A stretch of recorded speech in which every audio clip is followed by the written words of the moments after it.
सिकंदर अपने एक भरोसेमंद आदमी को बुलाता है और कहता है कि अलीजे के कार में बम लगा दो, क्योंकि जब से वो लड़की हमारे घर आई है मेरा जीना दुश्वार हो चुका है।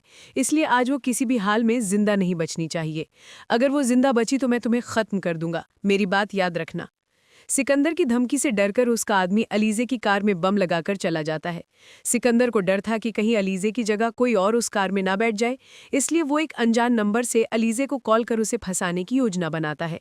कॉल लगने पर सिकंदर अलीजे से कहता है कि तुम्हारे पति हमजा का एक्सीडेंट हो गया है और वो अस्पताल में सिर्फ तुम्हें याद कर रहा है, इसलिए तुरंत आ जाओ। ये सुनकर अलीजे हमजा को कॉल करती है, लेकिन नंबर बंद मिलता है। फिर वो ड्राइवर को बुलाकर हमजा से मिलने घर से निकल पड़ती है। रास्ते में उसकी गाड़ी का पेट्रोल खत्म हो जाता है।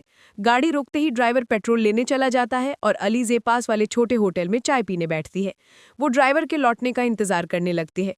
कुछ ही देर बाद उसके मोबाइल पर हमजा की कॉल आती है। कॉल देखते ही वो उठाती है और हमजा पूछता है, तुम कहाँ हो? लेकिन उससे पहले ही बम ब्लास्ट हो जाता है। कॉल पर धमाके की आवाज़ सुनकर हमजा घबरा जाता है और तुरंत पूछता है कि क्या हुआ, ये कैसी आवाज़ थी? अलीजे बताती है कि गाड़ी में बम था और वही फूटने की आवाज़ थी।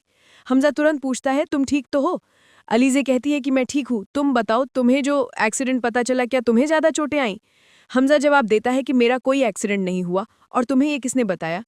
अलीजे पूरा वाकया बताती है। सुनकर हमजा कहता है कि मैं बिल्कुल ठीक हूँ, अब तुम वापस घर आ जाओ, क्योंकि ये किसी दुश्मन की साजिश लगती है।